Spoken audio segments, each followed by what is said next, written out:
Earlier in the month of July, The Mask celebrated its 30th anniversary, so I gave it a rewatch. So let's review. The Mask is about Stanley Ipkiss. He's a banker, but he's a bit down on his luck. He gets pushed over, he gets ran over. People walk all over him until one day he comes across this mask that he found in the ocean. And whenever Stanley Ipkiss puts on this mask, he becomes this green face, suit wearing trickster that can animate and alter himself and his surroundings at will.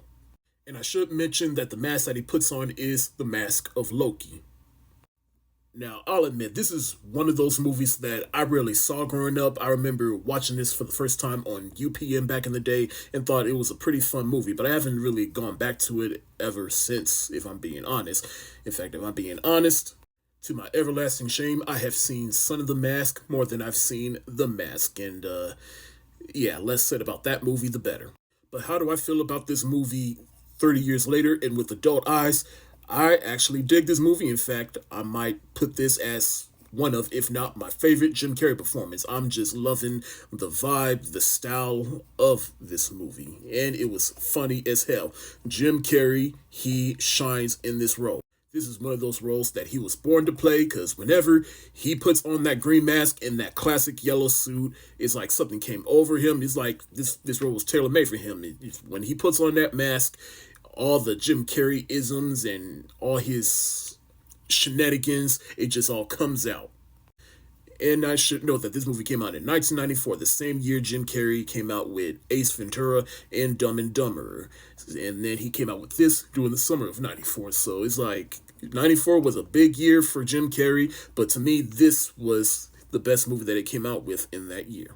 What most people don't know is that The Mask is based on a Dark Horse cartoon, which I did look up, and basically the style and vibe of this, from what I've seen from this comic, it definitely translated into the movie. And this is probably one of the earliest comic book adaptations from the 90s and just overall. But that classic noir feeling mixed with the comedy stylings of Jim Carrey works. And whenever he does animate himself in his surroundings at will, it's like the funniest shit ever. And there are even times in this movie where he will break out into a whole dance sequence.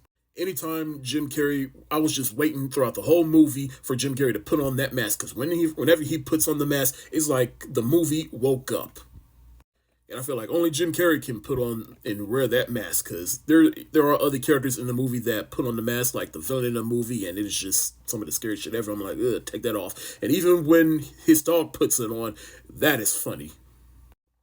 It's also worth noting that this is the acting debut, or at least I think it is, the acting debut of Cameron Diaz. This is one of her earliest performances. But what I didn't realize was, or at least I didn't remember how somewhat nuanced his character was, because in the beginning, her character was a bit mischievous, but then throughout the movie, she is essentially the good guy, and Jim Carrey does get this girl in the end.